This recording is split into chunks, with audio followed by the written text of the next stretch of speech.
Assalamualaikum warahmatullahi wabarakatuh. Alhamdulillah wassalatu wassalamu ala Rasulillah nabiyina Muhammadin wa alihi wa sahbihi wa man walah. Asyhadu an la ilaha illallah wahdahu la syarikalah wa asyhadu anna Muhammadan abduhu wa rasuluh. Qala Allah ta'ala fi kitabihil karim, ya ayyuhalladzina amanu taqullaha haqqa tuqatih wa la tamutunna illa wa antum muslimun, amma ba'd. Saudaraku sekalian, alhamdulillah senang kembali bertemu setelah sekitar 5 tahun yang lalu ya. Saya bisa di sini memberikan sedikit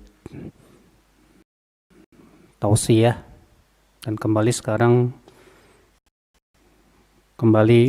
bisa memberikan tausiah insyaallah kepada antum semuanya, amin ya rabbal alamin. Semoga Allah memberikan kemudahan.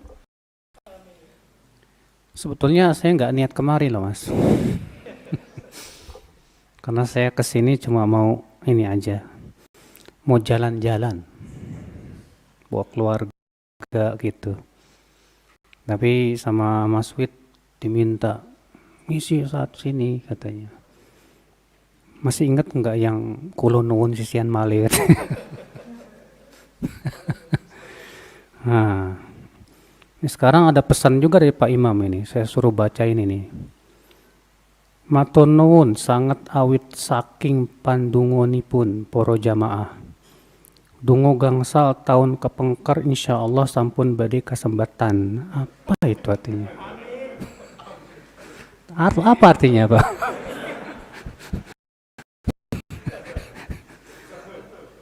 Iya, yang penting sudah saya bacakan pesan beliau.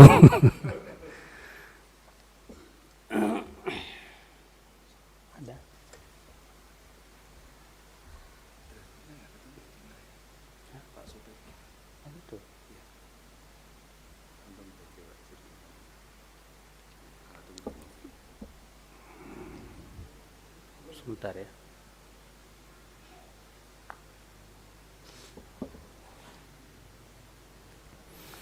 Tapi saudaraku sekalian, a'azani Allah wa iyyakum. Insyaallah pada pagi hari ini kita akan membahas tentang orang-orang yang disayangi oleh Allah Subhanahu wa taala.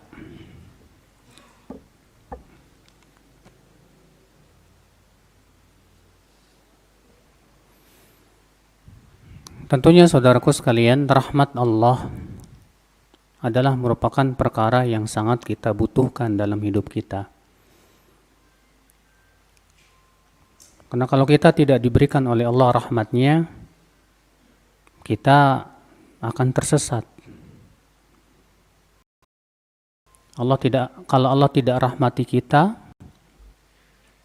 maka hidup kita akan lebih banyak berbuat maksiatnya dan mengikuti setan. Allah berfirman, walaula fadlullahi alaikum wa rahmatuhu lattaba'tumus syaitana illa qalila. Kalau bukan karena karunia Allah dan rahmatnya lah, kalian akan mengikuti setan kecuali sedikit saja. Jadi ya, kalau kita tidak diberikan oleh Allah rahmat kepada kita, kita akan jadi pengikut setan. Tapi dengan rahmat Allah yang Allah berikan kepada kita, kita bisa menjadi pengikut para nabi dan rasul. Saudaraku seiman, namun untuk mendapatkan rahmat Allah Subhanahu wa taala ini tentunya membutuhkan kepada usaha.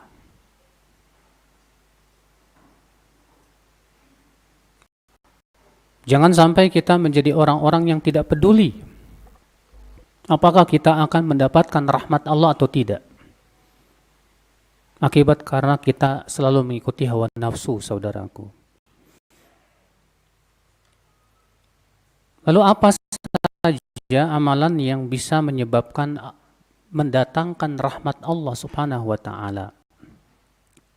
Di sana ada beberapa amal yang mendatangkan rahmat Allah Subhanahu wa taala kepada kita.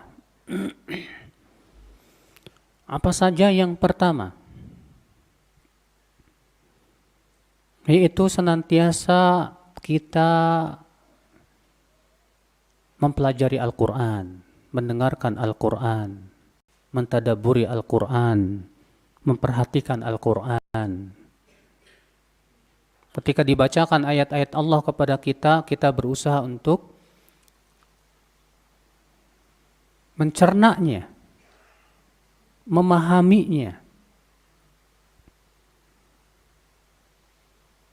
Sehingga saudaraku sekalian, siapapun yang mempelajari Al-Quran, Allah rahmati dia. Dalilnya mana? Firman surat Al-A'raf.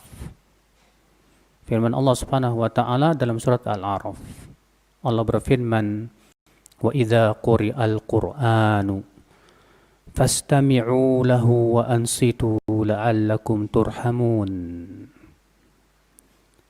Apabila dibacakan Al-Quran, surat Al-A'raf ayat 204 kalau nggak salah ya. Coba antum rujuk lagi. Apabila dibacakan Al-Quran, maka dengarkan dan diam agar kalian dirahmati oleh Allah Subhanahu wa taala. Ini adab. Kalau kita mendengarkan orang baca Al-Quran, kalau kita mendengarkan murattal misalnya, adabnya apa, Pak? Dengarkan, diam, perhatikan, pahami. Jangan kita ngobrol. Terkadang ketika dibacakan ayat-ayat Al-Quran atau kita setel ya murattal, kita malah ngobrol sama teman kita, Pak. Atau kita sibuk dengan hal-hal yang lain. Makanya kalau kita nyetel murattal itu, Pak, ya kita berarti harus siap untuk mendengar dan diam supaya dapat rahmat Allah Subhanahu wa taala. Ya. Kata Syekh Abdurrahman As-Sa'di, berarti orang yang tidak mendengar dan diam saat dibacakan Al-Quran, dia tidak mendapatkan rahmat. Dia tidak mendapatkan apa? Rahmat Allah Subhanahu wa ta'ala. Jadi gimana dong Ustaz? Saya pengen ngobrol sama teman saya. Sementara ini ada murattal, kecilin murattalnya, Pak. Atau matiin. Ya. Supaya apa? Supaya kita dalam rangka menghormati firman-firman Allah Subhanahu wa taala. Maka Allah Subhanahu wa taala mengatakan, "Wa idza quri'al Qur'an fastami'u lahu wa ansitu la'allakum turhamun." Apabila dibacakan ayat-ayat Al-Quran, maka dengarkan dan diamlah agar kamu apa? Dirahmati oleh Allah Subhanahu wa taala. Masya Allah. Karena Al-Quran, ya akhi, kehidupan untuk hati kita. Al-Quran, ya akhi, penyembuh apa yang ada di dalam hati. Al-Quran, ya akhi, adalah merupakan hidayah dan menjadi rahmat untuk setiap orang yang beriman kepadanya. Allah berfirman dalam surat Yunus ayat 57. Ya ayuhan nas, qad ja'atkum mau'izatun min rabbikum wa shifaa'un lima fis sudur wa hudan wa rahmatul lil mu'minin. Hai manusia, telah datang kepada kalian mau'izah, peringatan dari Rabb kalian. Wa shifaa'un lima fis sudur, dan syifa. Apa syifa itu? Obat terhadap penyakit apa yang ada dalam hati. Wa hudan wa rahmah, dan sebagai hidayah dan rahmat untuk siapa? Lil mu'minin, untuk orang yang beriman. Adapun orang yang enggak beriman kepada Al-Quran, maka Al-Quran bukan obat, Pak. Orang yang enggak beriman kepada Al-Quran, Al-Quran tidak menjadi rahmat dan hidayah. Makanya Allah mengatakan dalam surat yang lain, dan surat Al-Baqarah apa? Dzalikal kitabu la raiba fi hudan lil lil muttaqin. Itulah Alkitab yang tidak ada keraguan padanya, sebagai hidayah untuk orang siapa? Orang yang bertakwa. Berarti hanya orang yang bertakwa saja yang menjadikan Al-Quran sebagai hidayah. Adapun orang yang tidak bertakwa, dia berpaling dari Al-Quran. Bahkan dia tidak suka mendengarkan Al-Quran. Apalagi orang yang di dalam hatinya terdapat penyakit kemunafikan, saudaraku. Allah menyebutkan tentang orang munafik dalam surat At-Taubah itu, di ayat-ayat yang terakhir. Apa kata Allah? Wa idza ma unzilat surah faminhum may yaqul ayyukum zadatu hadhihi imana fa ammal ladzina amanu fazadathum imanan wa hum yastabshirun. Apa kata Allah? Apabila dibacakan Al-Quran, Allah Subhanahu wa Ta'ala, apabila diturunkan surat dari Al-Quran, di antara mereka orang munafik, ada yang berkata, siapa di antara kalian yang bertambah keimanannya dengan diturunkannya Al-Quran ini? Lihat orang munafik. Ketika diturunkan surat Al-Quran, dia berkata apa? Siapa sih yang bertambah keimanannya dengan diturunkannya surat Al-Quran ini?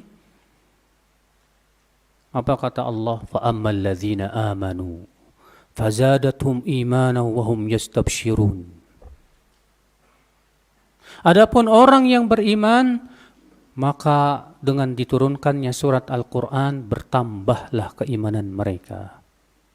Dan mereka gembira. Makanya orang beriman tuh Pak, ketika mendengar Al-Quran tuh gembira Pak. Orang yang beriman itu Pak, ketika mendengarkan Al-Quran tuh hatinya imannya bertambah, Masya Allah. Lalu Allah menyebutkan setelahnya Pak, wa ammal ladzina fi qulubihim marad. Adapun orang-orang yang ada di hatinya penyakit. Apa kata Allah? Fazadathum rijsan ila rijsihim. Bertambahlah penyakit di samping penyakit yang ada. Kok ada ya orang yang dibacakan Al-Quran malah tambah penyakit hatinya Pak? Siapa mereka? Orang munafik lah Pak. Orang munafik itu bertambah penyakitnya ketika mendengarkan Al-Quran.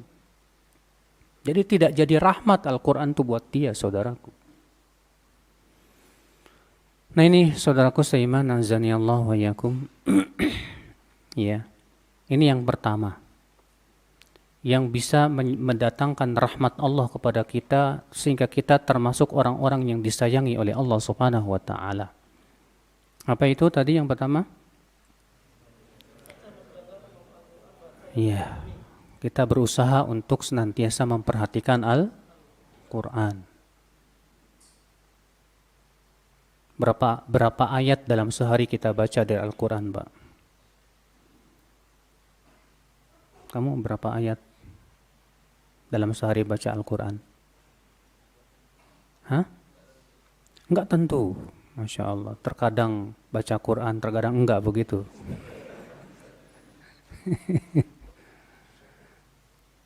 Ya, Rasulullah SAW menganjurkan kita untuk setiap hari baca Quran. Bahkan Rasulullah mengatakan apa? Man qara'a fi lailah mi'at ayah.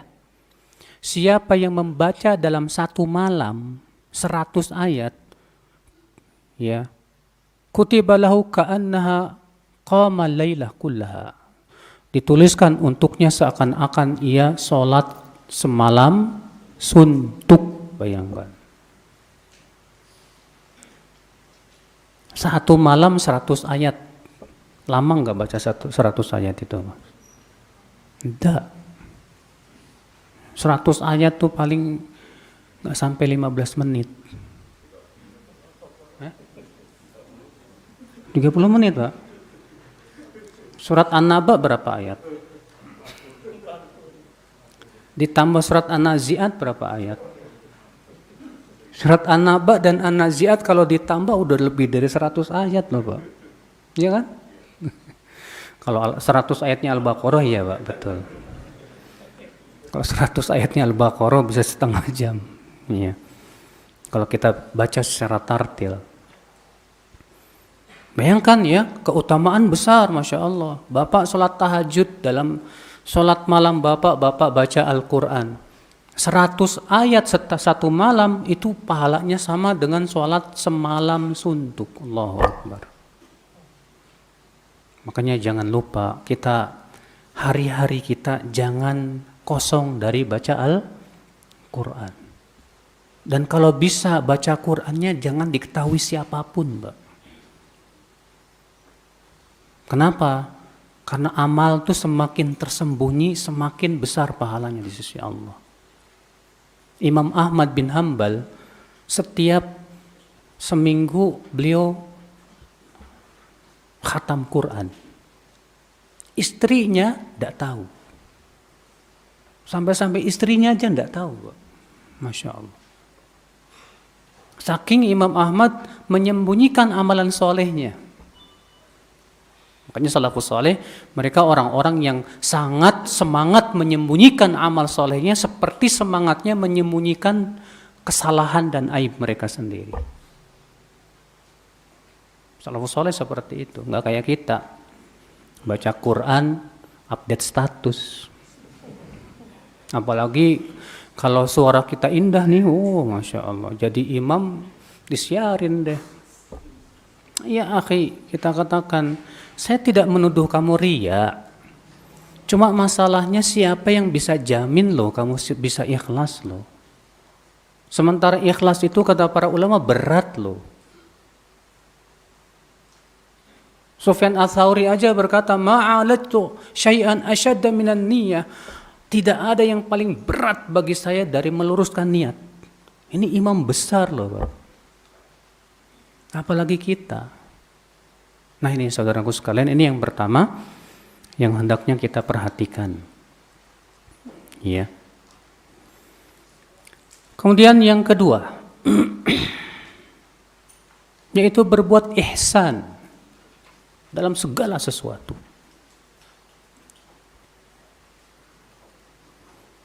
Allah berfirman, "Inna rahmatallahi qaribum minal muhsinin." Sesungguhnya rahmat Allah dekat. Dekat kepada siapa? Dekat kepada orang-orang yang berbuat ihsan. Dekat kepada orang-orang yang berbuat apa? Ihsan.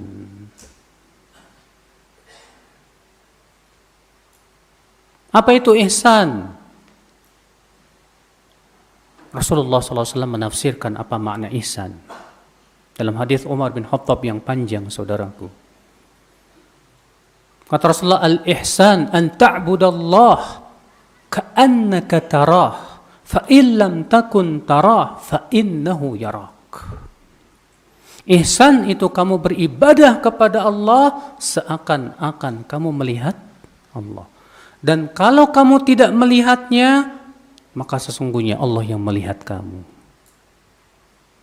Kata Al-Hafidz Ibn Rajab ketika mensyarah hadis ini, di sini Rasulullah menyebutkan 2 derajat ihsan.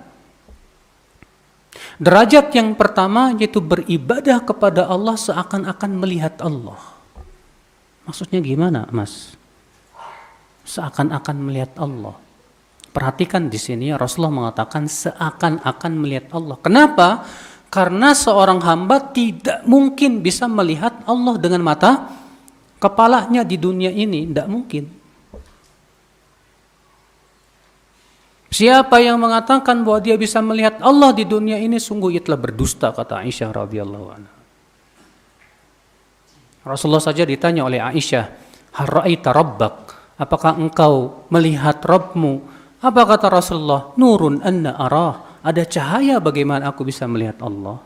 Makanya pendapat yang sahih dari pendapat para ulama bahwa siapapun bahwasanya Rasulullah tidak pernah melihat Allah dengan mata kepalanya. Memang ini ada khilaf di kalangan para sahabat. Namun pendapat yang sahih Dan ini pendapat jumhur para sahabat, Rasulullah belum pernah melihat Allah dengan mata kepalanya.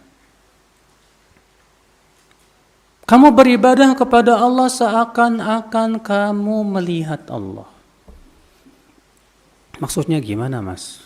Saya berikan contoh kepada antum. Saya akan ceritakan kepada kamu fisik Rasulullah seakan-akan kamu melihatnya. Apa yang kamu pahami dari ucapan tersebut? Artinya saking jelasnya, Pak. Saking detailnya. Demikian pula seorang hamba saking berilmu tentang Allah, semakin ia berilmu tentang Allah, maka ia seakan-akan menyaksikan Allah Subhanahu wa taala. Dia menyaksikan sifatnya, dia menyaksikan perbuatannya, seakan-akan ia menyaksikan Allah Azza wa Jalla. Derajat yang kedua apa? Fa illam takun tara fa innahu yarak. Jika kamu tidak melihatnya, maka sesungguhnya dia yang melihat kamu. Maksudnya apa? Artinya selalu diawasi oleh Allah di mana saja kita berada. Kita sendirian, kita merasa diawasi oleh Allah. Kita di depan orang, apalagi kita merasa diawasi oleh Allah. Jangan sampai, Pak, pengawasan manusia lebih besar di hati kita daripada pengawasan Allah, Pak. Jangan sampai, Pak, CCTV lebih kita takuti dari pengawasan Allah, Pak. Kita terkadang kalau berada di ruangan yang ada CCTV-nya, antum kalau berada di ruangan, tapi CCTV banyak nih memperhatikan antum. Kira-kira antum, apa yang antum lakukan saat itu? Hah? Hati-hati kan? Hati-hati. Tapi ketika tidak ada CCTV, gak ada CCTV, ada CCTV enggak ya? Oh, dilihatin, tidak ada, aman. Buka deh film porno. La ilaha illallah. Terus di mana pengawasan Allah? CCTV lebih kamu takuti daripada pengawasan Allah Azza wa Jalla. Wallahi, orang ini belum sampai kepada derajat ihsan. Seorang mukmin lebih takut dengan pengawasan Allah daripada pengawasan manusia, Pak. Makanya salaf terdahulu mewanti-wanti. Iya. Apa kata mereka? La takun musyahadatullahi alaika ahwan indak. Jangan sampai pengawasan Allah itu lebih rendah di mata kamu daripada pengawasan manusia. Jangan sampai, Mas. Makanya kalau ada orang lebih takut diawasi manusia daripada diawasi Allah, jangan salahkan, nanti di hari kiamat Allah batalkan amalan-amalannya. Sebagaimana Imam Abu Daud meriwayatkan bahwa Rasulullah SAW mengabarkan nanti di hari kiamat akan datang seorang laki-laki yang membawa pahala besar-besar, amsal jibal Tuhamah, sebesar-besar gunung Tihamah, kata Rasulullah SAW. Apa yang terjadi? Allah pun jadikan ia habaan manthura, hancur lebur. Para sahabat bertanya kepada Rasulullah, siapa ya Rasulullah? Siapa orang ini? Dia sudah datang membawa pahala-pahala besar sebesar-besar gunung. Ternyata Allah hancur leburkan. Siapa ya Rasulullah? Apa kata Rasulullah SAW? Ulaika qaumun ya'khuduna minal layli kama ta'khudun walakinnahum idza khalau bi maharimillah intahakuha. Mereka suatu kaum yang mengambil malam seperti kalian ambil, tapi mereka kalau sendirian dengan keharaman Allah, mereka berani untuk melanggarnya. Pas lagi sendiri nih, nggak ada yang lihat, berani dia berbuat maksiat kepada Allah. Tapi kalau ada orang, takut dia. Seakan pengawasan Allah rendah di mata dia. Orang seperti ini, Pak, dileburkan dosanya oleh Allah. Apa pahalanya oleh Allah? Masya Allah. Ngeri. Makanya seorang mukmin itu lebih takut kepada Allah daripada kepada CCTV. Kalaupun tidak ada CCTV, tetap tidak berbuat maksiat. Kalaupun tidak ada orang yang mengawasi dia, tetap dia takut sama Allah. Nah, ini orang yang Masya Allah, Pak. Ihsan. Ini orang yang dekat dengan rahmat Allah. Dekat dengan rahmat Allah. Ada seorang pemuda datang kepada seseorang ulama di zaman dulu. Tentang bahwa dirinya ini kok sulit sekali meninggalkan maksiat. Tolonglah kasih aku ya nasihat, wasiat. Kata ulama ini, coba deh kamu kalau kamu mau berbuat maksiat boleh, nggak masalah sebetulnya, tapi dengan satu syarat. Apa itu? Cari tempat yang nggak diawasi oleh Allah. Silakan kamu berbuat maksiat, tapi syaratnya satu, cari tempat yang nggak diawasi sama Allah, Pak. Kira-kira ada nggak, Mas? Hah? Ada nggak tempat yang terluput dari pengawasan Allah? Ada nggak? Nggak ada. Tidak ada yang terluput dari pengawasan Allah. Allah mengatakan dalam Al-Quran, wa indahu mafatihul ghaibi la ya'lamuha illa hu wa ya'lamu ma fil barri wal bahr wa ma tasqutu min waraqatin illa ya'lamuha wa la habbatin fi dhulumatil ardi wa la ratbin wa la yabisin illa fi kitabim mubin. Di sisi Allah lah kunci ilmu yang gaib, tidak ada yang mengetahuinya kecuali Dia saja. Dia mengetahui semua yang ada di daratan dan di lautan. Bahkan tidak ada daun yang jatuh kecuali Allah mengetahuinya. Tidak pula bebijian dalam kegelapan malam. Tidak pula ada yang kering dan basah kecuali semua sudah tercatat dalam kitab yang nyata. Tidak ada yang terluput dari pengawasan Allah. Maka ya akhi, kalau kita sudah sampai kepada derajat itu, Pak, saat kita sendirian kita tetap takut sama Allah, dan kita menganggap pengawasan Allah lebih agung, lebih besar daripada pengawasan makhluk, maka disitulah antum dekat dengan rahmat Allah. Karena Allah mengatakan demikian, inna rahmatallahi qaribum minal muhsinin. Sesungguhnya rahmat Allah itu dekat dengan orang-orang yang berbuat ihsan. Jadi pertanyaan kita, Pak, sudahkah kita sampai kepada derajat itu, Pak? Sulit. Kenapa? Karena rasa takut kita ini masih lemah, gitu. Iya. Taib itu yang keberapa? Yang kedua.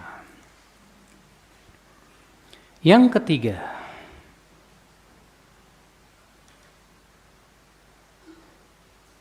yang menyebabkan datangnya rahmat Allah kepada kita,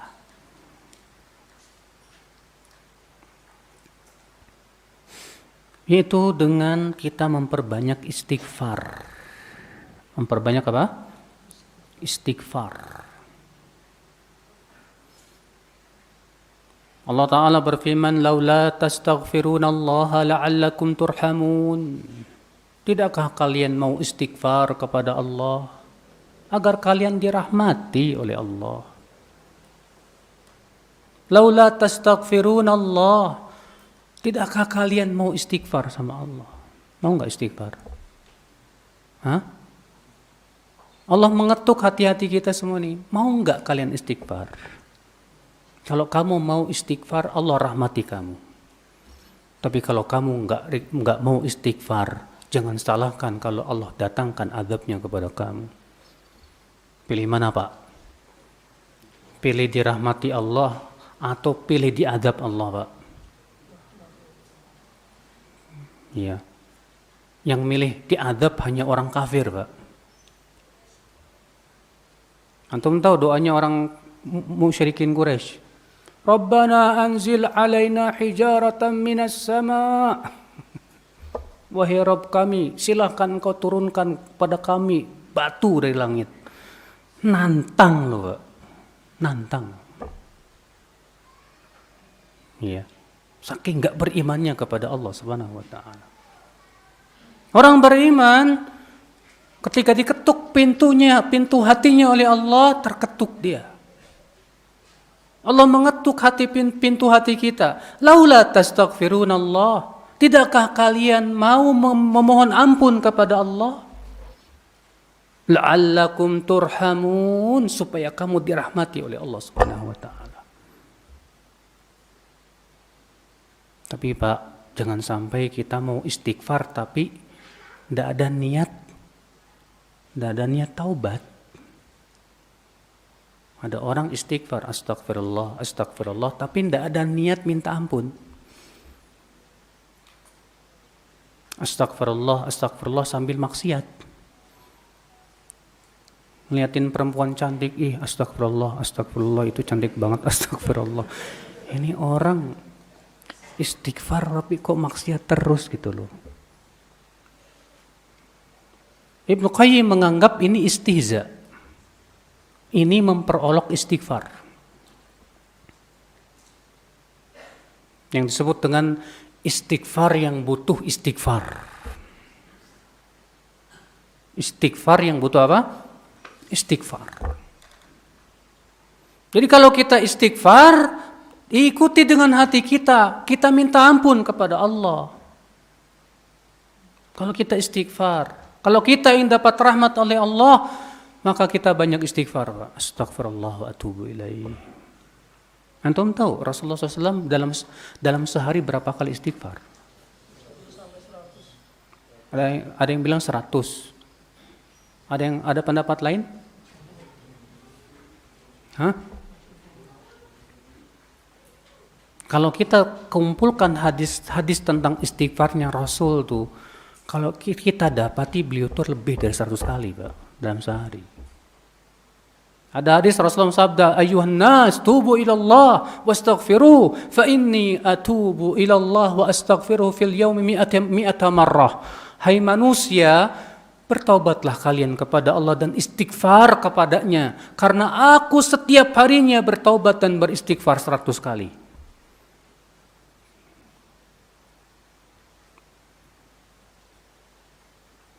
Disebutkan dalam hadis Rasulullah SAW apabila telah selesai salat duha mengucapkan Rabbik firli wa tub alayya innaka antat tawwabur rahim 100 kali.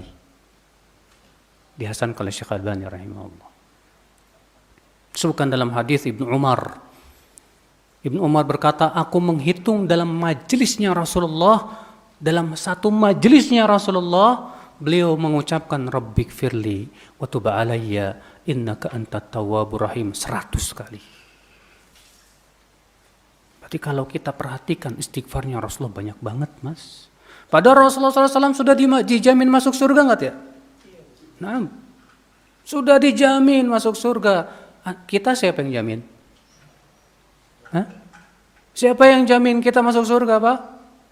Mertua enggak bisa jamin, Pak. Kakek kita enggak bisa jamin, Pak. Surga bukan milik orang nenek moyang kita, Pak.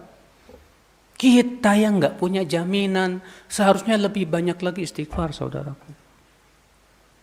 Dan subhanallah ya akhul Islam ya, orang yang banyak istighfar itu diberikan oleh Allah keuntungan di dunia dan akhirat loh, Mas. Apa keuntungannya di dunia loh, Pak? Yang pertama, keuntungannya di dunia membuka pintu-pintu rezeki. Membuka apa? Pintu-pintu rezeki loh, Mas. Makanya Nabi Nuh berkata kepada kaumnya, ya, istaghfiru Rabbakum innahu kana ghaffara. Hai kaumku, mohon ampunlah kalian, istighfar kalian kepada Rabb kalian. Sesungguhnya Rabb kalian itu Maha Pengampun. Yursilis samaa 'alaikum midrara. Niscaya Rabb kalian akan mengirimkan air hujan yang lebat. Wa yumdidukum bi amwali wa banin. Dan Allah akan berikan kepada kalian harta dan anak-anak. Wa yaj'al lakum jannati wa yaj'al lakum anhara, dan Allah akan berikan kepada kalian kebun-kebun dan sungai-sungai yang mengalir. Subhanallah. Jadi banyak istighfar membuka pintu apa? Rezeki loh, Mas. Ada seorang laki-laki datang kepada Al-Hasan Al-Basri. Wahai Hasan Al-Basri, sudah lama aku nggak punya anak. Iya, tolong ajarkan aku doanya. Kata Al-Hasan Al-Basri apa? Banyakin istighfar. Datang lagi yang satu, wahai Al-Hasan Al-Basri, usaha saya lagi cekak. Ya. Sedang payah kelilit usaha saya ini. Apa yang harus saya lakukan? Banyakin istighfar. Datang lagi, hai Hasan Al-Basri, hasil tanaman kebun saya sekarang ini payah sekali. Apa yang harus saya lakukan? Banyakin istighfar. Lalu ditanya kepada Al-Hasan Al-Basri, wahai Hasan, engkau ditanya dengan pertanyaan yang berbeda-beda, kok jawabannya satu? Suruh banyak istighfar. Apa kata Al-Hasan Al-Basri? Bukankah Allah yang berfirman, Fakultu astaghfiru rabbakum innahu kana ghaffara. Yursilis samaa 'alaikum midrara wa yumdidukum bi amwali wa banina wa yaj'al lakum jannati wa yaj'al lakum anhara. Istighfar kalian kepada Rabb kalian, sesungguhnya Dia Maha Pengampun. Niscaya Dia akan menurunkan air hujan kepada kalian dengan lebat. Niscaya Dia akan memberikan kepada kalian harta dan anak-anak. Niscaya Dia akan menjadikan kalian kebun-kebun dan sungai-sungai yang mengalir. Masya Allah. Ini keuntungan di dunia yang pertama, Pak. Keuntungan di dunia yang kedua apa, Pak? Bahwa suatu kaum yang senantiasa istighfar, dia akan dilindungi dari azab Allah Azza wa Jalla. Suatu kaum yang senantiasa istighfar, dia tidak mendapatkan adab Allah Subhanahu wa taala. Dalilnya mana? Surat Al-Anfal. Allah mengatakan, "Wa ma kana Allahu mu'adzibahum wa hum yastaghfirun." Allah tidak akan mengadab mereka selama mereka masih istighfar. Allah tidak akan mengadab mereka selama mereka masih apa? Masih apa, Pak? Istighfar. Berarti kalau suatu kaum sudah tidak istighfar lagi, itu artinya mereka sudah menghalalkan azab Allah atas mereka. Makanya kalau di desa ini misalnya nih, Pak, orang-orangnya banyak istighfar, minta ampun kepada Allah, dijamin. Allah yang menjamin, Pak. Tidak akan terkena azab Allah Subhanahu wa taala. Kalaupun Allah turunkan azabnya, Allah akan hindarkan kita dari azabnya biiznillah. Selama kita apa? Istighfar. Keuntungan yang ketiga dari istighfar apa, Pak? Selama kita istighfar, selama itu pula Allah ampuni dosa kita. Selama kita istighfar, selama itu pula Allah maafkan kita. Dalilnya mana hadis yang dikeluarkan oleh Imam At-Tirmidzi? Bahwa Imam At-Tirmidzi rahimahullah meriwayatkan hadis Rasulullah SAW bersabda dalam hadis qudsi, Allah Ta'ala berfirman, "Ya ibna Adam, law balaghat dhunubuka anana as-sama, thumma astaghfartani, ghafartu lak." Kalaulah dosa kamu memenuhi awang-awang di langit, kemudian kamu minta ampun kepadaku, aku ampuni dosamu. Artinya sebanyak apapun dosa kamu, hai anak Adam, kalaupun dosa kamu memenuhi awang-awang, tapi kamu minta ampun kepadaku, aku ampuni dosamu. Makanya kan tidak ada ayatnya, Pak. Tidak ada ayatnya orang istighfar itu Allah katakan kalau kamu istighfar aku nggak ampuni dosamu, tidak ada. Semua orang yang minta ampun kepada Allah sebesar apapun dan seberat apapun dosanya pasti dimaafkan oleh Allah Subhanahu wa taala. Nah, saudaraku seiman, jadi untung nggak banyak istighfar? Wallahi, apalagi di hari kiamat. Kata Rasulullah apa? Tuba liman wajada fi sahifati istighfaran katsira. Tuba bagi mereka yang mendapatkan di hari kiamat buku catatannya penuh dengan istighfar. Apa itu tuba? Pernah dengar tuba, Pak? Kata Rasulullah, tuba syajaratun fil jannah. Tuba itu pohon di surga. Yasirur raqib fi dhilliha mi'at marrah falam yaqta'ha. Ada orang yang berjalan di bawah naungan pohon tersebut 100 tahun tapi tetap aja belum selesai juga. Saking besarnya itu pohon tuba di mana? Di dalam surga. Wa minha takhruju yathiyabu ahlil jannah. Dari pohon itulah keluar baju-baju penduduk surga. Pohon apa itu namanya? Tuba. Tuba. Untuk siapa tuba diberikan oleh Allah di antaranya ini?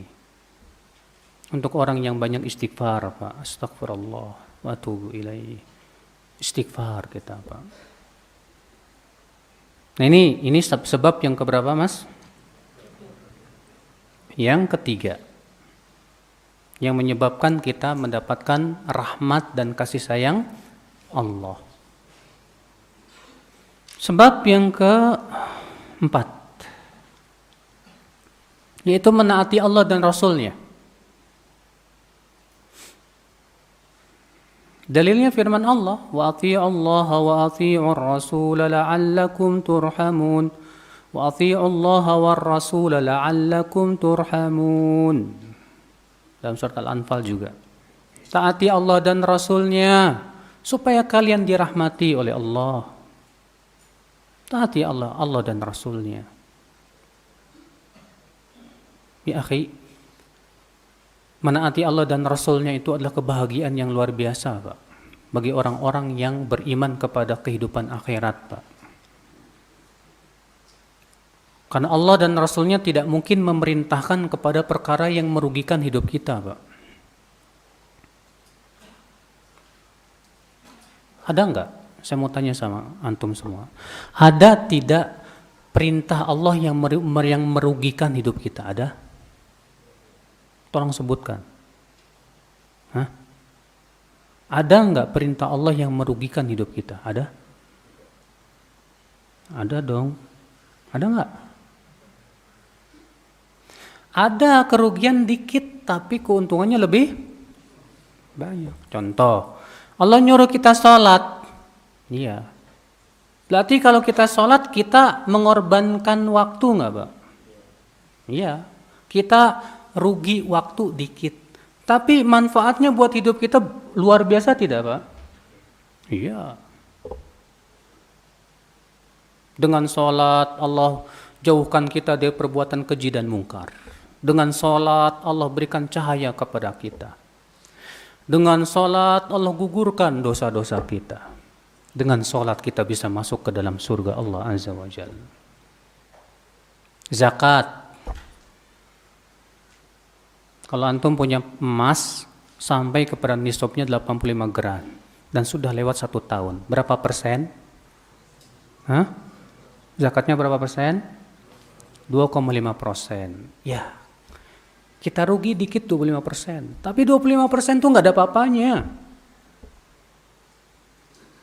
Namun orang yang mengeluarkan zakat diberikan oleh Allah maslahat yang lebih besar, tidak, Pak? Oh iya, keberkahan. Berkah harta kita dijaga oleh Allah Subhanahu wa taala.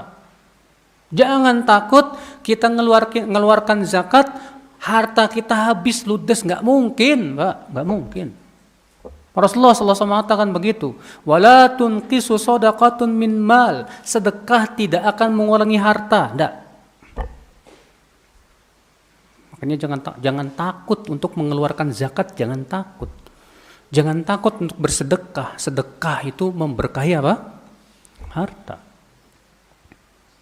Sekarang saya mau tanya lagi. Ada enggak larangan Allah yang merugikan kita? Kita dilarang makan riba. Rugi enggak? Rugi enggak? Hah?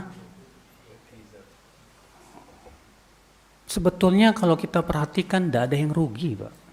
Tidak rugi kok kita nggak makan riba. Apanya yang rugi? Kalau kita nggak makan riba, bangkrut. Enggak. Allah menyuruh kita meninggalkan zina. Rugi enggak? Hah? Apa yang rugi? Enggak rugi. Yang halal ada kok. Tidaklah Allah mengharamkan sesuatu kecuali biasanya Allah berikan gantinya yang lebih baik, yang halal. Allah mengharamkan zina, Allah menghalalkan menikah. Allah mengharamkan riba, Allah menghalalkan jual beli. Allah mengatakan wa ahallallahu al-bai'a wa harrama riba. Allah menghalalkan jual beli dan Allah mengharamkan riba. Allah mengharamkan segala macam keharaman. Allah berikan yang lainnya yang lebih baik, yang halal untuk kita. Tapi kok aneh ya? Kenapa yang haram itu lebih mengasyikkan, Pak?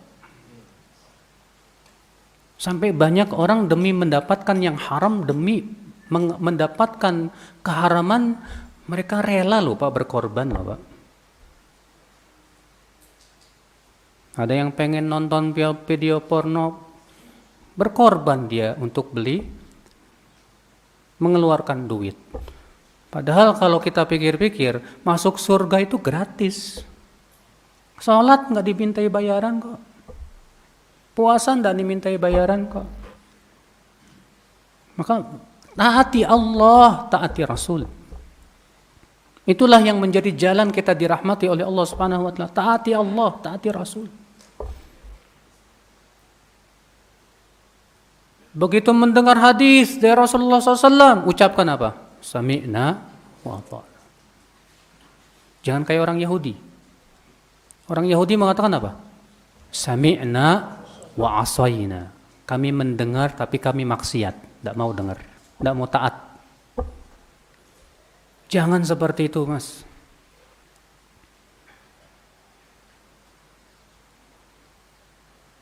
Saya mau tanya, siap nggak kita menaati Allah dan Rasulnya? Siap? Benar. Siap ya siap. Tapi terkadang kita masih mikir-mikir loh Mas. Untuk menaati Allah dan Rasulnya. Terkadang kalau itu menguntungkan kita, ya siap. Tapi kalau tidak menguntungkan kita, ya di sini banyak yang nggak siap, Pak. Ya, saya mendengar ada seorang berkata begini, Pak. Wah, sekarang kalau usaha kita benar-benar harus bersih dari yang haram, susah kita usaha katanya. Kalau pengen kaya di zaman sekarang itu ya harus ngelanggarlah dikit-dikit yang haram. Saya heran, Pak, ajib. Sampai ngomong seperti itu gitu loh Pak. Ada lagi yang berkata begini, ya, ini agama kok berat banget sih, dikit-dikit haram gitu loh. Pacaran haram, musik haram, riba haram, ini haram, itu haram, apa sih, ngapain sih? Kita katakan ya akhi, Coba kamu gunakan akal pikiran kamu. Jangan kamu gunakan syahwat kamu untuk berpikir kamu itu. Siapapun yang berpikir dengan syahwatnya, dia akan memandang agama kita berat. Perintah Allah berat, larangan Allah berat. Tapi siapapun yang berpikir dengan akalnya, dia akan memandang perintah Allah itu mudah. Larangan Allah pun mudah dan itu untung untuk hidup kita.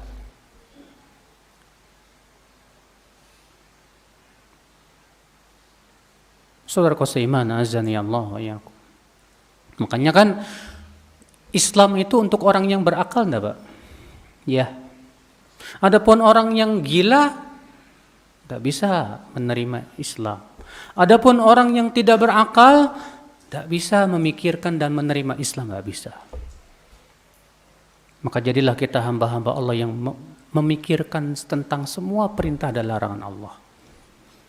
Kenapa sih Allah perintahkan saya sholat? Coba antum merenungkan deh. Kenapa saya katakan demikian, Pak?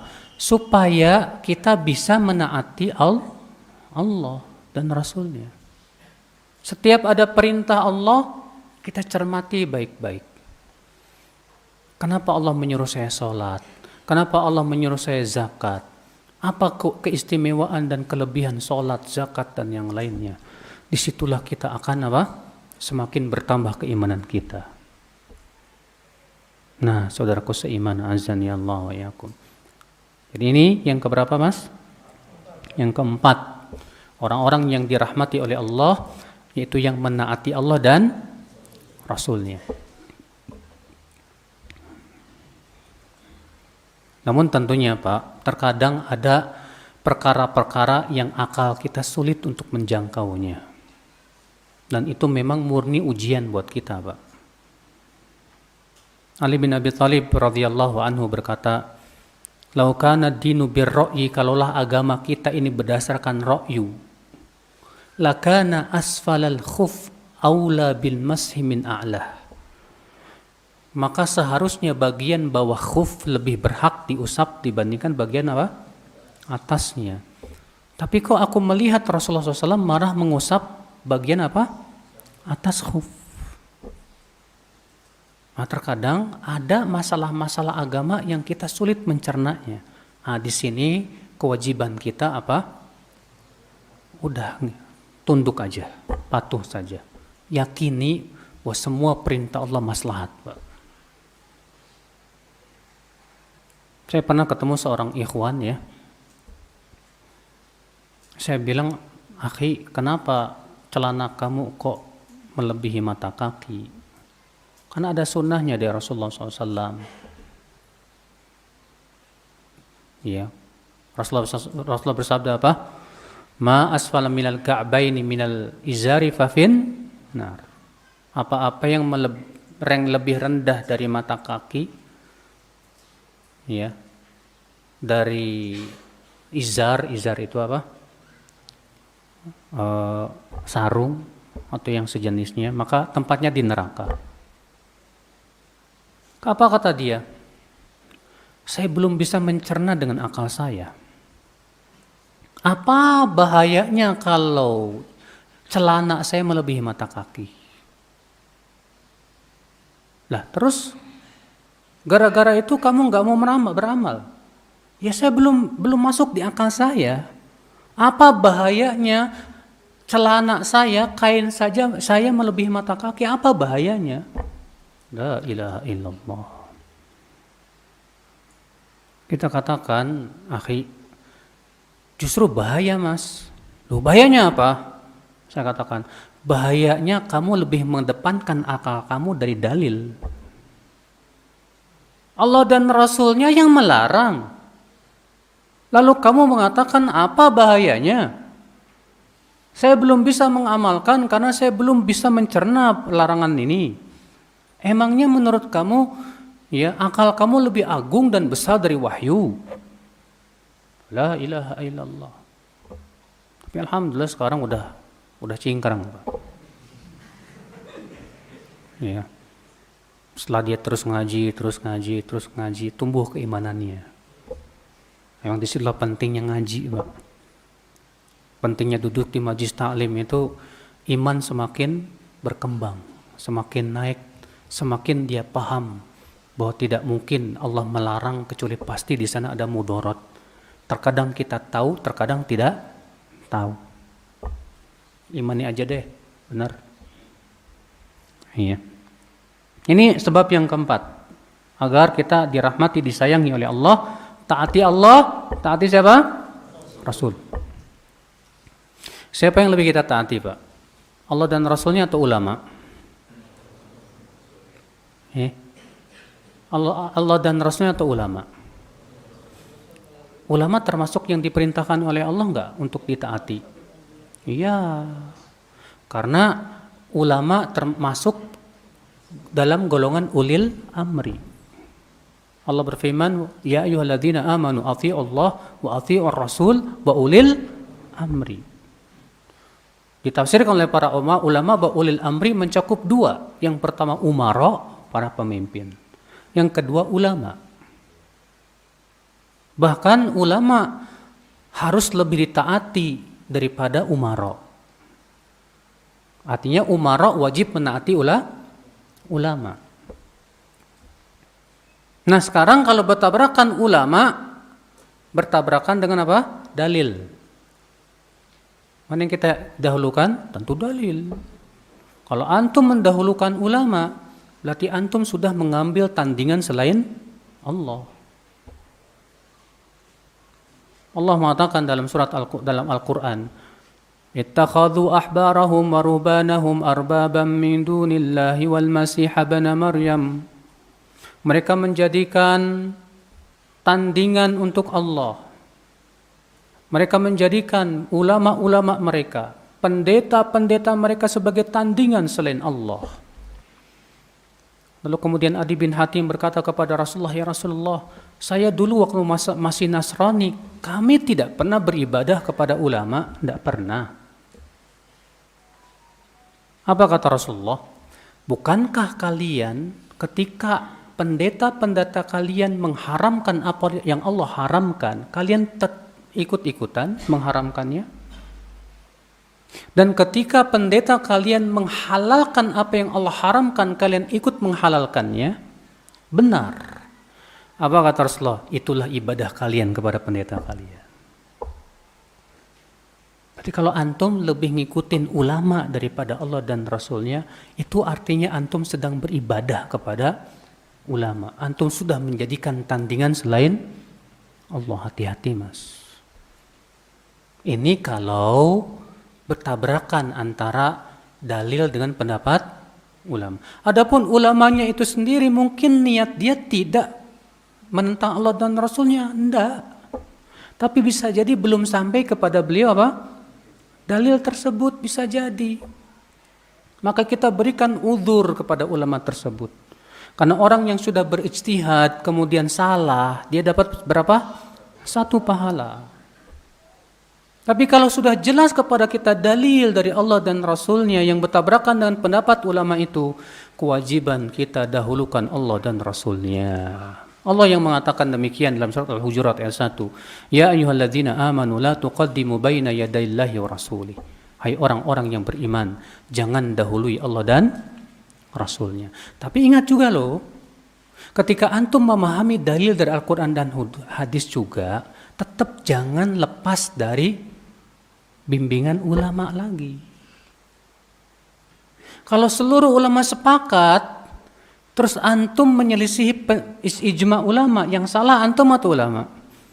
Ya antum, kita yang disalahkan. Tapi kalau para ulama berbeda pendapat, nah disinilah kita mengikuti mana yang lebih kuat dalilnya dari Al-Quran dan hadis Nabi Sallallahu Alaihi Wasallam. Sehingga dalam seperti itu kita sudah menaati perintah Allah dan Rasulnya. Saudaraku seiman, azani Allah wa iyyakum. Ini dia menaati Allah dan Rasul. Usahakan Pak, dalam setiap perkara sekecil apapun kita harus sesuai dengan Allah dan Rasulnya Pak. Dalam cara nyisir, kalau bisa kita sesuai dengan perintah Allah dan Rasulnya. Dalam cara makan, pakaian, cara melihat, ya, Kita ngikutin Allah dan Rasulnya. Sampai kata seorang ulama, in istata'ta alla tuharrik yadaka illa bis sunnah faf'al. Kalau kamu mampu, kamu tidak menggerakkan tanganmu kecuali berdasarkan sunnah, lakukan. Masya Allah. Subhanallah. Nah, di sini saudaraku, orang yang disayangi oleh Allah yang keempat adalah yaitu menaati Allah dan Rasul. Yang kelima, siapa orang yang dirahmati oleh Allah Subhanahu wa taala? Yaitu orang yang memberikan kemudahan kepada orang lain. Orang yang memberikan kemudahan kepada orang lain. Dalam jual beli, dia memberikan kemudahan. Dalam menagih hutang, dia memberi kemudahan. Rasulullah bersabda apa dalam hadis yang sahih? Rahimallahu 'abdan samhan idza ba'a, samhan idza ishtara, samhan idza iqtada. Semoga Allah merahmati seorang hamba yang mudah ketika menjual, mudah ketika membeli, mudah ketika dia menagih hutang. Mudah ketika menjual maksudnya gimana? Gak ngambil keuntungan sampai berpuluh-puluh kali lipat, Pak. Enggak. Gak menyusahkan orang ketika menjual. Karena kan sebagian orang ya pengen yang dia pikirkan gimana saya dapat keuntungan apa? Besar. Ya. Kecuali kalau memang uruf atau kebiasaan di masyarakat di situ memang harganya suka segitu, Pak. Iya.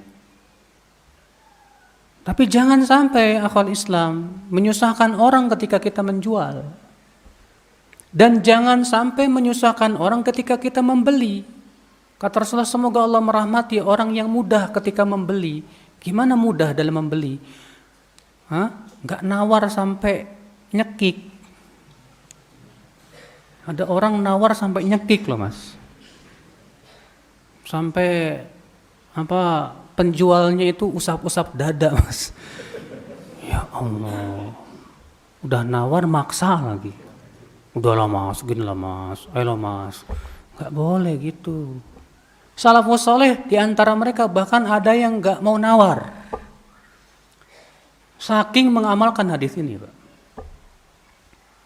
Kalau beli gak mau nawar. Saking mengamalkannya hadis ini.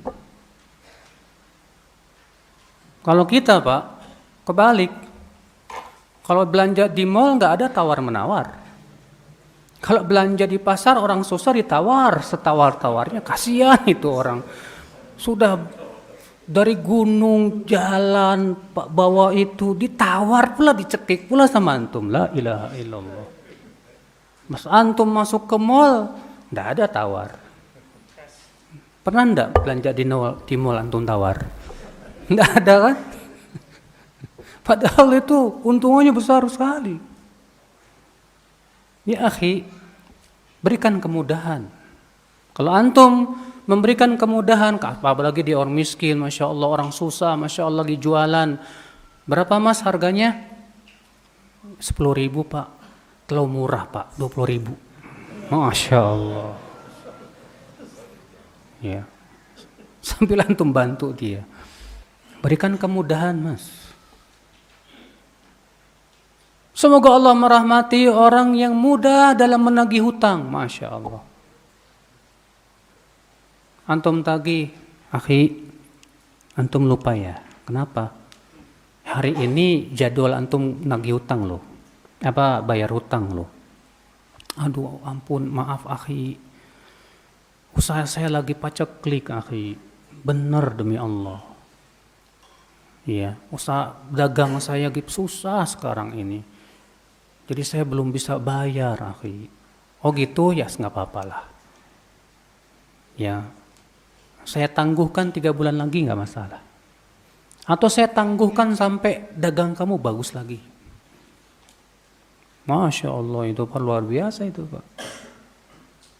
Ya, sebutkan dalam hadis bahwa orang yang menghutangkan saudaranya sesama muslim pahalanya sama dengan setengah sedekah. Hatta yahillul ajal, sampai datang waktu pembayaran. Ketika datang waktu pembayaran kemudian dia undurkan, maka setiap harinya dapat sekali sedekah. Sampai datang waktu pembayaran kembali. Ketika waktu pembayaran datang lagi lalu ia undurkan lagi, maka setiap harinya 2 kali sedekah pahalanya. Masya Allah. Udah gak masalah. Ya gampang kok. Pokoknya kamu, usaha kamu sudah bagus lagi baru bayar utang gak apa-apa. Tapi mas, kalau antum tahu teman antum orangnya seneng ngutang tapi nggak seneng bayar. Nah ini,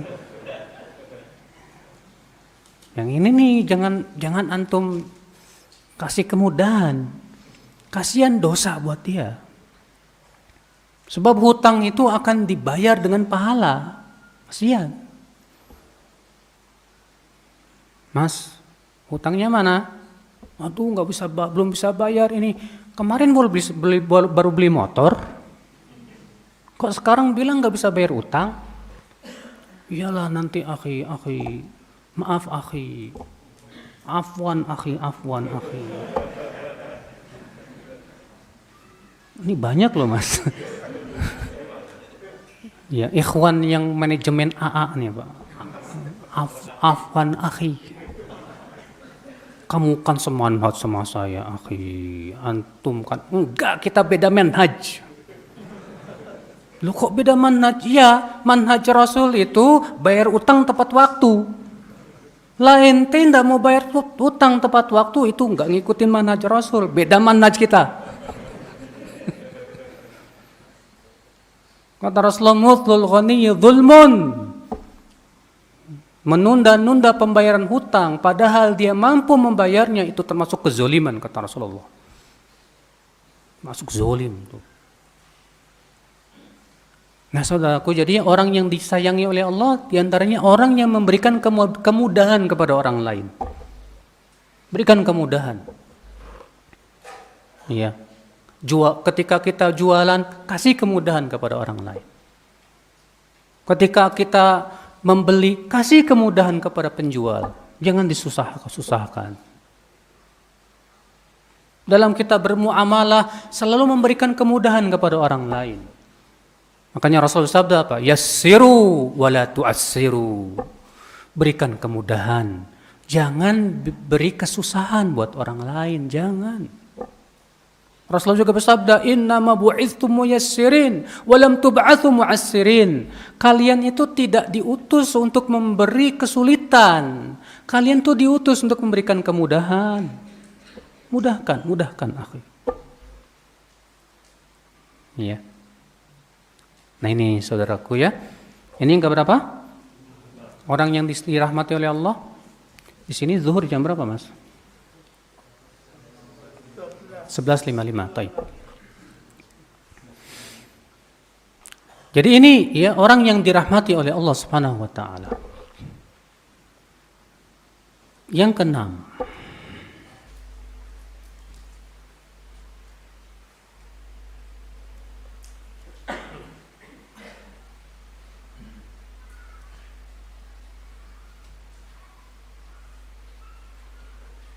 untuk mendapatkan rahmat Allah Subhanahu wa taala,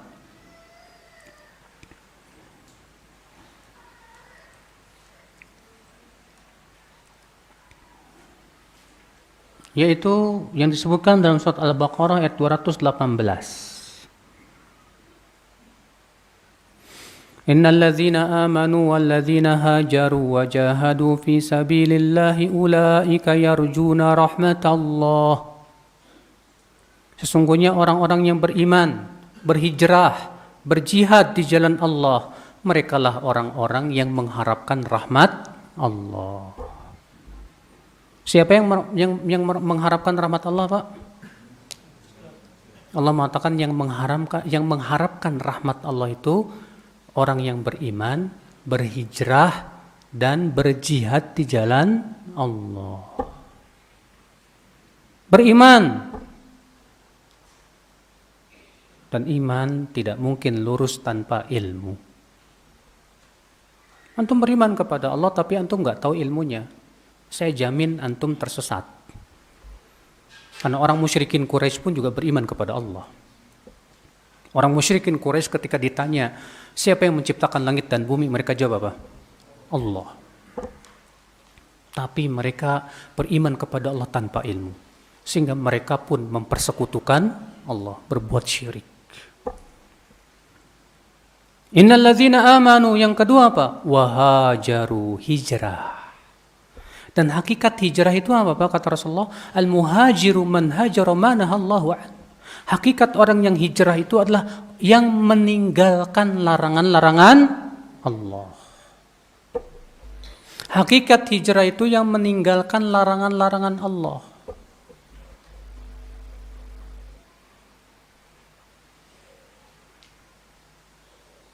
Memang hijrah itu ada hijrah makani namanya Pak. Hijrah dari tempat ke tempat. Dari tempat yang di situ kita tidak bisa beribadah kepada Allah menuju tempat yang di situ kita bisa beribadah kepada Allah. Itu penting. Namun yang hakiki adalah hakikat dari hijrah adalah meninggalkan larangan Allah. Sekarang kan lagi banyak tren pemuda hijrah. Tren artis hijrah. Jadi akhirnya hijrah itu jadi trending. Dan banyak orang yang menganggap kalau hijrah itu tandanya jenggoten di atas mata kaki, selesai. Saya katakan, akhi, hijrah itu justru awal perjalanan, bukan akhir perjalanan.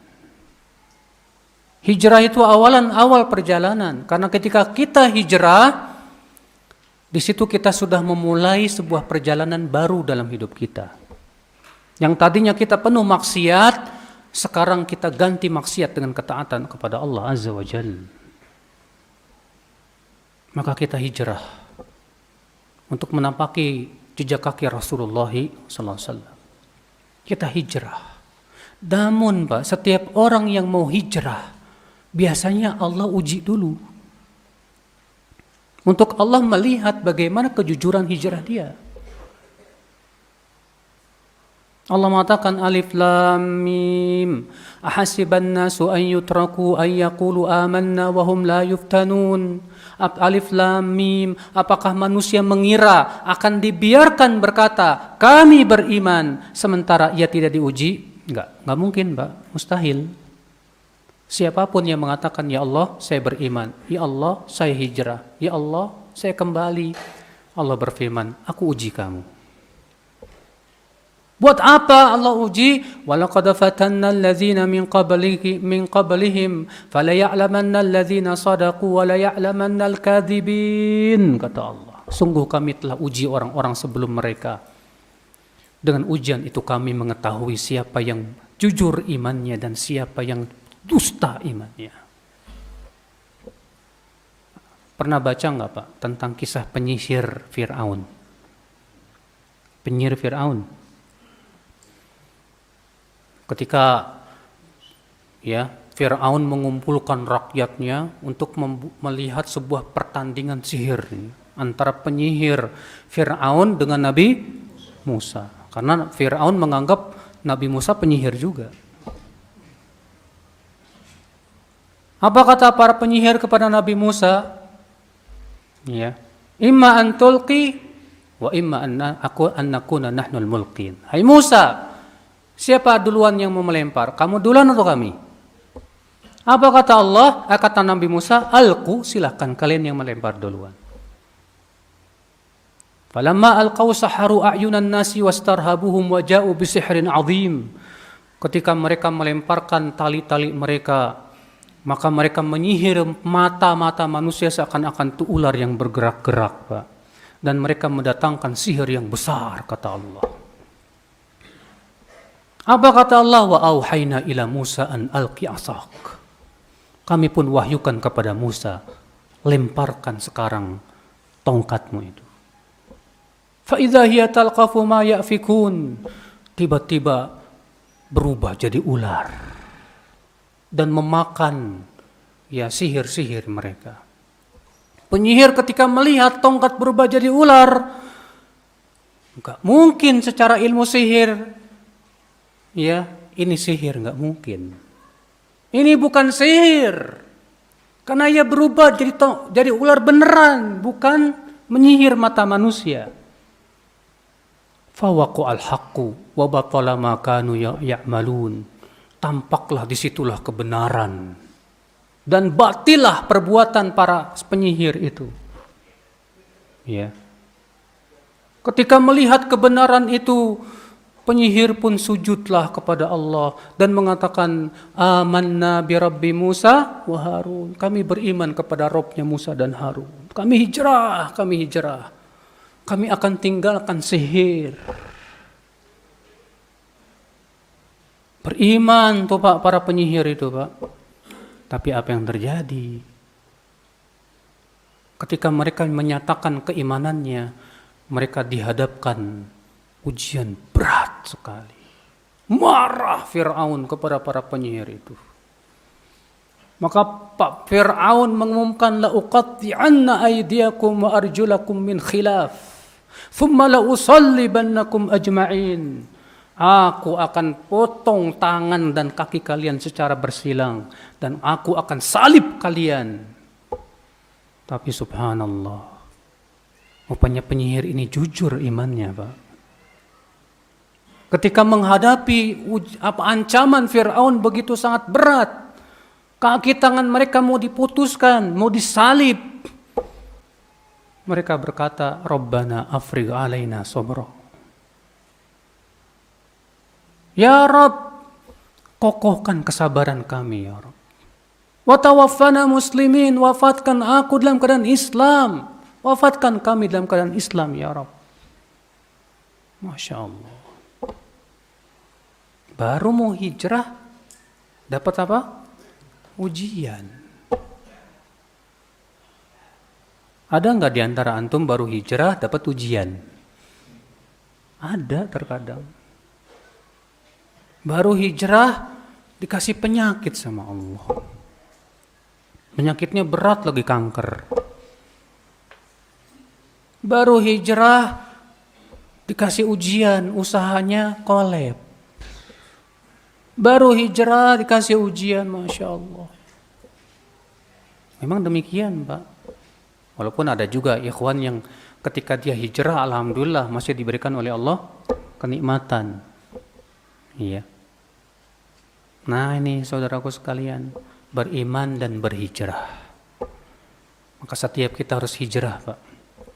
Dan hijrah itu jangan sebagian-sebagian lah Mas. Hijrah itu harus kafah, total. Total kita hijrah kepada Allah Subhanahu wa taala. Kemudian apa? Wajahadu fi sabilillah, berjihad di jalan Allah. Ya, dan jihad kata Ibnu Qayyim ada 4 tingkatan.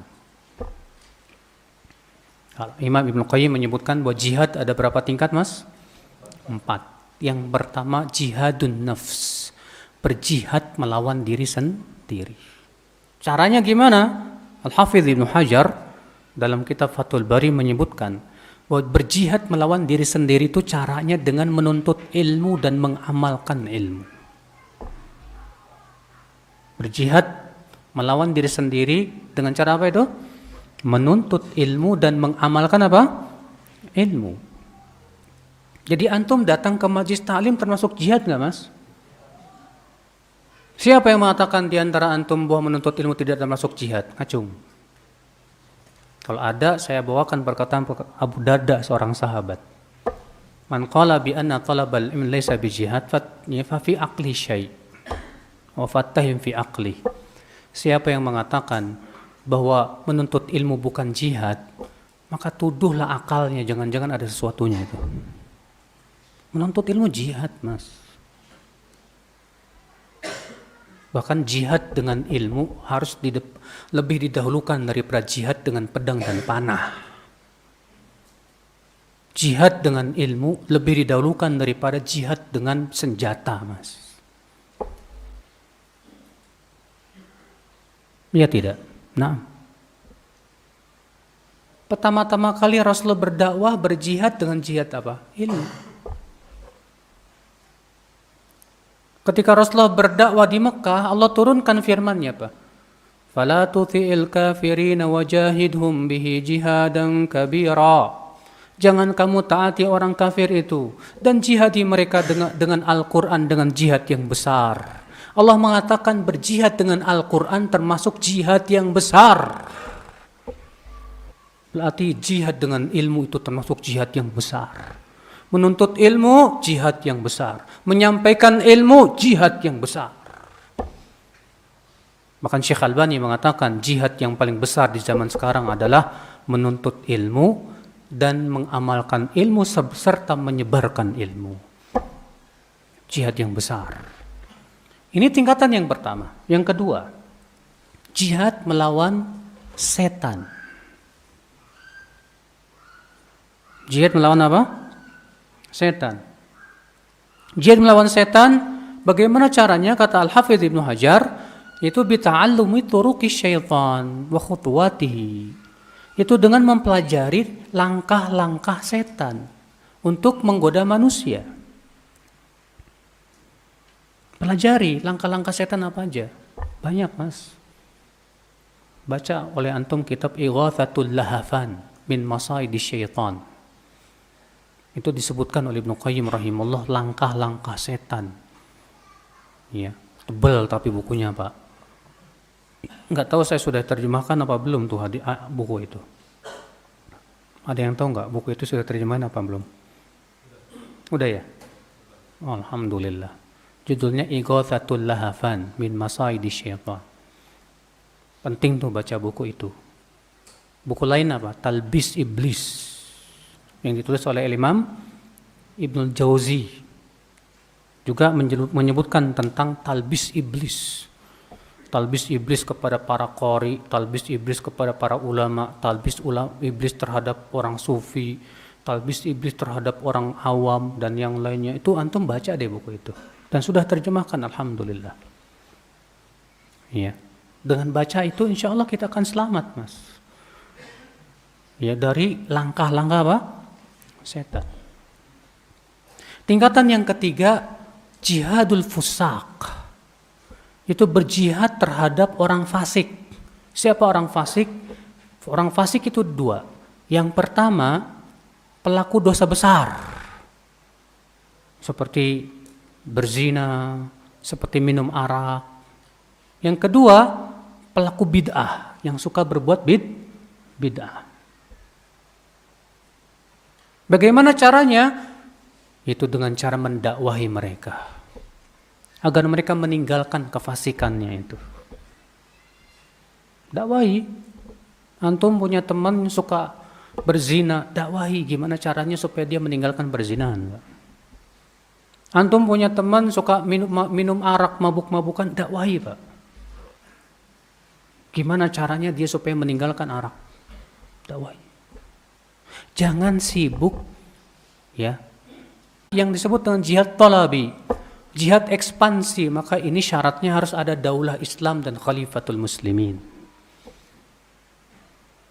Makanya kata Syekh Abdul Muhsin Abbad hafizahullah, bahwa jihad yang kedua ini di zaman ini belum ada. Karena belum terpenuhi syarat. Ya, di zaman ini adanya jihad difa'i. Jihad membela apa? Diri. Baik ini Pak, ya, ini sifat yang dirahmati oleh Allah dalam surat Al-Baqarah tadi, beriman, berhijrah dan apa? Berjihad. Dan berjihad ini hakikatnya juga adalah melawan hawa nafsu, termasuk jihad, Pak. Melawan hawa nafsu itu termasuk jihad. Iya. Menjihadi hawa nafsu kita. Baik, saya kira cukup ya. 11:30 kita buka tanya jawab. Silakan Bapak, ada yang mau bertanya. Baik, jazakallahu khair pada Al-Ustaz atas materi yang telah diberikan pada siang hari ini. Baik, kita masuk ke sesi tanya jawab Ustaz. Sudah ada banyak sekali pertanyaan. Yang pertama kami bacakan Ustaz. Assalamualaikum warahmatullahi wabarakatuh Ustaz. Izin bertanya. Semoga Allah merahmati dan menjaga Ustaz. Apakah disyaratkan suci ketika zikir dan apakah dibolehkan istighfar sambil bekerja? Jazakallahu khairan atas jawaban Ustaz. Fadhal. Disarankan sekali suci ketika berzikir. Ini berdasarkan hadis yang hasan bahwa Rasulullah SAW bersabda, "Inni karihtu an adzkurallah ala ghairi thuhrin." Aku tidak suka, kata Rasulullah, aku tidak suka untuk berzikir kepada Allah dalam keadaan tidak suci. Bahkan Pak, dalam hadis yang sahih, ya, ketika Rasulullah SAW ada yang mengucapkan salam. Rasul sedang berjalan, kemudian dia mengucapkan salam, Assalamualaikum. Apa yang terjadi, Pak? Rasulullah langsung menuju sebuah dinding. Beliau tayamum, setelah itu beliau mengucapkan Waalaikumsalam warahmatullahi. Dan hadisnya disahihkan oleh Syekh Albani rahimahullah. Dari hadis Al-Muhajir bin Kunfud. Lihat, bayangkan Pak. Menjawab salam. Dianjurkan kita untuk apa? Di atas kesucian. Kalau enggak ada air nih, tayamum dulu. Masya Allah. Betapa sunnah ini sudah hilang di zaman sekarang, Pak. Kalau kita kan, kalau ada yang salam, Assalamualaikum, langsung dijawab nggak Pak? Waalaikumsalam warahmatullahi wabarakatuh. Nggak mikir dulu saya suci apa enggak ya gitu ya. Padahal sunnahnya kalau ada yang ucapin salam, Assalamualaikum, langsung mikir, ya saya kan tadi, afwan akhi, saya mau tayamum dulu misalnya. Soalnya mau cari air jauh nggak ada di sini. Tayamum dulu. Terus setelah itu apa? Waalaikumsalam warahmatullahi wabarakatuh. Itu sunnah Rasul, Pak. Dan sunnah Rasul ini hilang zaman sekarang. Iya. Tapi itu tidak wajib. Itu tidak apa? Tidak wajib. Kalau kita istighfar sambil kerja gimana? Dilihat. Kira-kira gara-gara istighfar kerjaan kamu beres nggak? Gara-gara kamu istighfar kerjaan kamu nggak beres. Jangan. Karena mengerjakan pekerjaan, melaksanakan amanah, wajib. Sementara istighfar hukumnya apa?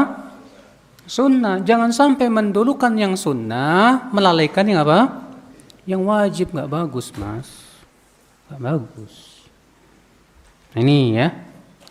Jadi kita lihat, antum istighfar sambil bekerja, kira-kira ganggu nggak kerjaan kamu? Bahaya. Ya. Baik, pertanyaan berikutnya Ustaz.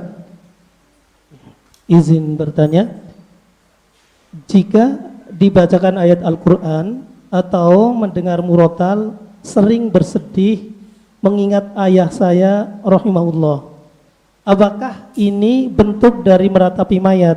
Mohon nasihat Ustaz, jazakallahu khair. Jika apa? Mendengar ayat Al-Quran atau murotal, dia bersedih menangis ingat ayahnya rahimahullah. Jika mendengar Al-Quran ingat ayahnya, kok bukan ingat Allah ya? Aneh. Harusnya bukan ingat ayahnya, Mas. Ketika mendengar Al-Quran tuh ingat Allah, ingat mati. Adapun mengingat mendiang ayahnya, lalu nangis gara-gara itu, nggak berpahala. Nangisnya dia saat itu tidak berpahala. Karena Allah tidak pernah memerintahkan kita untuk bersedih. Tidak pula menangisi orang yang sudah meninggal dunia. Jadi kalau kita baca Quran lalu nangis-nangisnya bukan karena takut kepada Allah, tapi karena ingat bapak kita, ayah kita, atau suami kita yang sudah meninggal dunia, itu tidak ada pahalanya. Maka dari itu gimana dong? Ya sudah, orang yang sudah meninggal dunia nggak usah diingat-ingat. Toh kalau kamu ingat-ingat juga nggak bakalan hidup lagi. Kapan pernah antum ingat sedih tahu-tahu hidup lagi datang? Nggak ada. Doakan. Ketika kita sedih mengingat ayah kita atau siapa yang sudah meninggalkan kita, doakan, ya Allah maafkan dia, ya Allah ampuni dia. Ya. Adapun kita baca Quran, usahakan yang kita ingat Allah. Usahakan ketika mendengar Al-Quran sambil kita mentadaburi makna-maknanya. Sambil kita memahami makna-maknanya. Usahakan demikian. Iya. Adapun kemudian memperbaharui lagi kesedihan. Ini akhi justru perkara yang terlarang. Iya. Jangan sampai akhirnya membaca Quran malah jadi pintu setan. Ya begitulah memang caranya setan memalingkan kita dari Al-Quran. Pas dengar baca Al-Quran bukan ingat Allah tapi ingat mendiang ayah. Supaya menimbulkan kesedihan.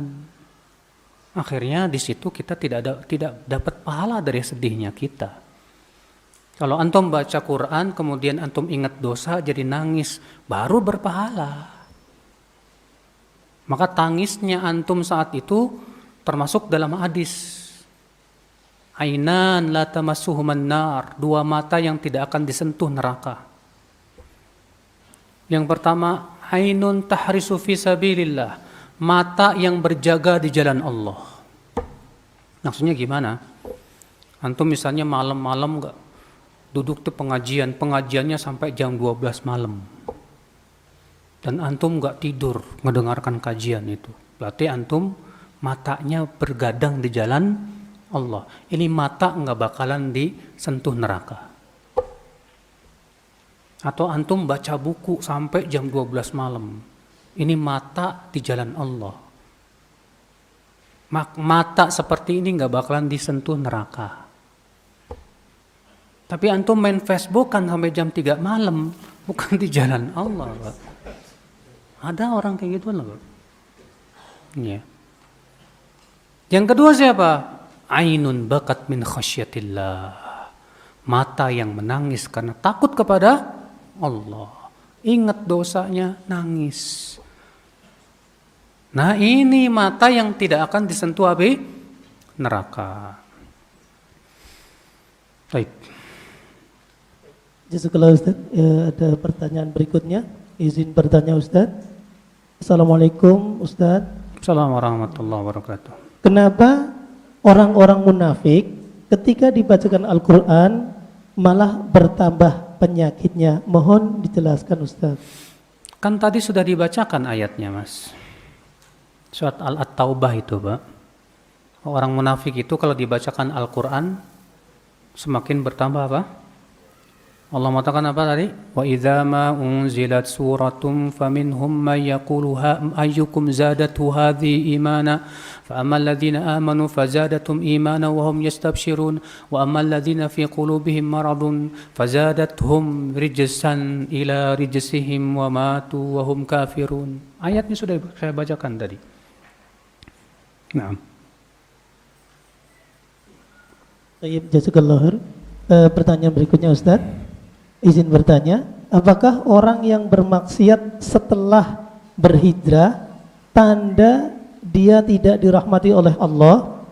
Kemudian kenapa keimanan orang yang baru hijrah dan sudah lama berhijrah itu tidak sama? Orang yang berhijrah kemudian maksiat, apakah itu tanda hijrahnya enggak jujur? Pertanyaan saya tolong jawab. Siapa di antara kita setelah taubat setelah itu enggak berbuat dosa? Saya tantang antum. Setelah antum bertaubat hijrah setelah itu antum gak pernah berbuat dosa sekalipun juga? Ada? Tidak ada di dunia ini, Pak. Makanya seorang berkata kepada Al-Hasan Al-Basri, "Ya Abul Hasan, qaraftu dzamb, aku berbuat dosa. Fatubtu ila Allah, lalu aku taubat kepada Allah. Tsumma waqa'tu fi dzambil akhar, kemudian aku jatuh kepada dosa yang lain. Lalu aku taubat lagi kepada Allah. Lalu aku jatuh lagi kepada dosa yang lain. Lalu aku taubat lagi kepada Allah." Gimana itu ya Abul Hasan? Apa kata Imam Hasan Al-Basri, Pak? Dzaka khuluqul mu'min. Semua mukmin begitu. Maksudnya Al-Hasan apa? Siapa di antara kita setelah taubat tidak pernah berbuat dosa lagi? Tidak ada. Yang kebangetan itu, Pak, kalau jatuh ke dosa yang sama berkali-kali. Jatuh kepada dosa yang sama berkali-kali. Jatuh lagi ke dosa yang sama, jatuh lagi ke dosa yang sama. Ini berarti dia tidak mengambil peringatan, enggak mengambil pelajaran. Karena Rasulullah mengatakan apa? Mukmin la yuldagul mukmin fil juhri al-wahid marratain. Ya, tidak boleh jangan sampai seorang mukmin itu disengat kalajengking di lubang yang sama 2 kali. Udah tahu di situ. Iya, ada dosa. Lakukan lagi. Nggak bagus seperti itu. Tapi kalau misalnya kita jatuh lagi ke dosa yang sama, bagaimana? Taubat lagi kepada Allah. Dan berazam. Karena syarat diterima taubat apa? Berazam untuk tidak lagi kembali kepada dosa tersebut. Karena kan kata Imam Nawawi, syarat diterima taubat ada berapa? 3. Yang pertama, menyesal. Yang kedua apa? Meninggalkan dosa saat kita berbuat ketika bertaubat itu. Yang ketiga apa? Berazam untuk tidak kembali lagi. Ini 3 syarat yang harus dipenuhi bagi orang yang bertaubat kepada Allah. Kalau sudah terpenuhi 3 syarat ini ketika taubatnya, insya Allah Allah terima. Namun terkadang, Pak, iman itu naik turun. Ketika naik, Masya Allah. Ya. Kita sangat mampu meninggalkan maksiat. Tapi ketika turun, pas iman kita turun, angin syahwat kuat banget. Maksiat di depan kita. Banyak yang di situ tewas, Pak. Kalah. Maka yang seperti ini segera taubat, Makanya inilah keistimewaannya orang beriman, Pak. Setiap jatuh kepada maksiat, taubat dia. Allah berfirman, wa idza fa'alu fahishatan aw zalamu anfusahum dzakarullah fastaghfaru lidzunubihim. Apabila mereka melakukan perbuatan fahisyah atau dosa, segera mereka ingat kepada Allah, lalu mereka mohon ampun kepada Allah. Kata Ibnu Katsir ketika menafsirkan ayat ini apa? Artinya setiap kali ia jatuh kepada dosa, segera ia taubat dan minta ampun kepada Allah. Ketika ia jatuh lagi ke dosa, segera ia taubat dan minta ampun kepada Allah.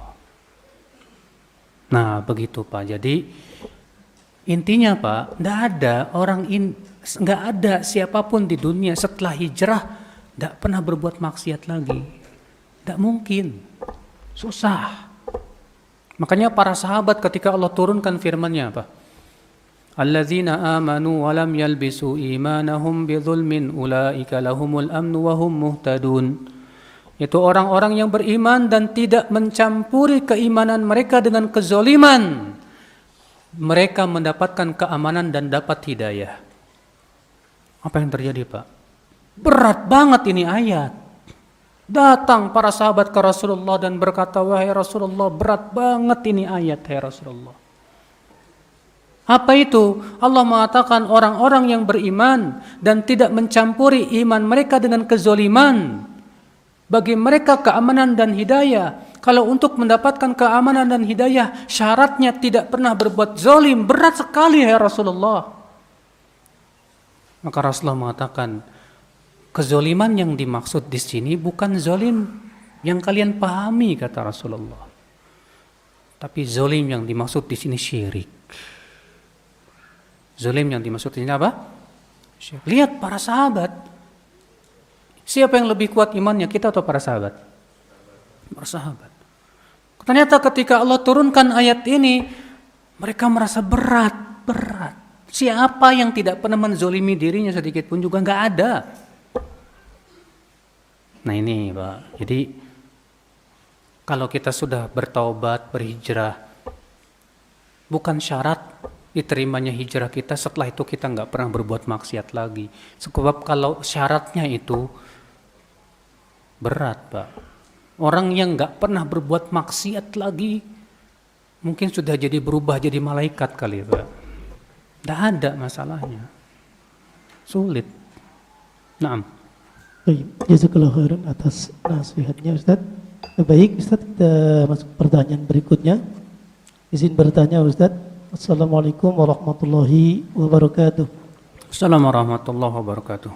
Apakah termasuk orang yang mempersulit dalam membayar hutang jika ia belum membayar hutang tapi mengutamakan membeli sepeda motor, dan keterangan sepeda motor itu sangat dibutuhkan Ustaz? Dia beli motor karena memang sangat dibutuhkan untuk bayar hutang. Karena dengan motor itu dia mau usaha. Jadi dia bilang ke yang menghutanginya, Mas, maaf ya Mas ya, saya ini beli motor ini bukan mau senang-senang loh Mas, tapi buat maisha saya. Soalnya usaha saya sudah nggak ada lagi. Jadi saya beli motor buat nge-Grab atau Gojek atau yang lainnya. Yang insya Allah penghasilannya buat bayar utang kamu. Ya, nggak masalah kalau seperti itu. Kalau memang tujuannya untuk bayar hutang lagi dan tidak ada cara untuk membayar hutang kecuali dengan beli motor supaya ada usaha dari situ. Buat jualan sayur Mas. Saya jualan sayur, kalau saya gotong-gotong begini capek banget. Tapi kalau pakai motor kan saya bisa kemana-mana. Ya, nanti hasilnya kan buat bayar hutang juga. Seperti itu nggak masalah, keadaannya darurat gimana lagi Mas. Tapi ini motornya 2. Terus satu lagi ada motor. Itu buat istri saya Mas. Jual, nggak darurat amat kok. Iya. Baik, jazakallah. Ini pertanyaan terakhir Ustadz. Mohon izin bertanya Ustadz.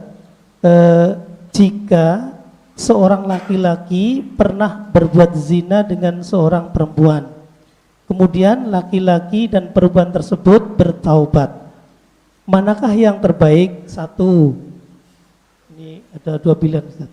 Sama-sama bertaubat dan segera menikah, ya, laki-laki dan perempuan itu.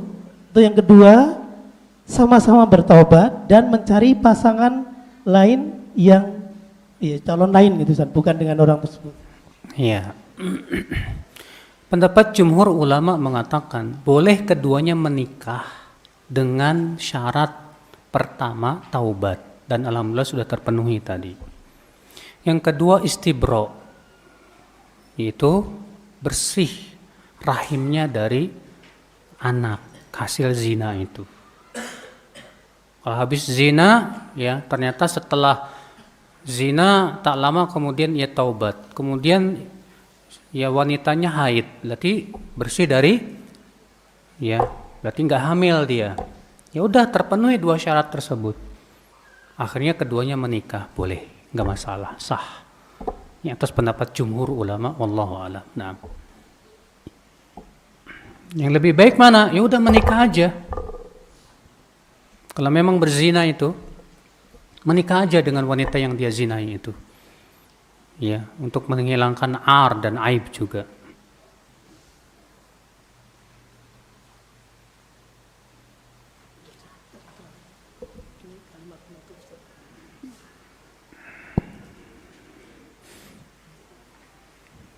Iya. Saya tutup dengan kalimat bahasa Jawa juga ini. Cekap semanten atur kulo, mbok bilih wonten kiranging subosito. Tindak tanduk tuwin toto krami, kulo nyuwun agunging samudra pangaksomo. Anak jadi wayang ini mas. Untung nggak ada trok tok tok tok tok gitu. Nggak tahu saya artinya apa. Ya, beliau selalu ya kalau saya kesini, Ustadz ini bacakan dulu pakai bahasa Jawa. Soalnya di sini orang Jawa semua. Ya wis, enggak apa-apa. Kalau itu memang yang membuat antum senang, Anda bacain. Baik saudaraku sekalian, semoga yang saya sampaikan bermanfaat. Mohon maaf bila ada kata-kata yang tak berkenan di hati. Yang benar semuanya dari Allah dan yang salah itu dari kekurangan ilmu saya dan dari syaitan. Dan mohon dibuka pintu maaf selebar-lebarnya bila ada kesalahan. Wabillahi taufik. Assalamualaikum warahmatullahi wabarakatuh.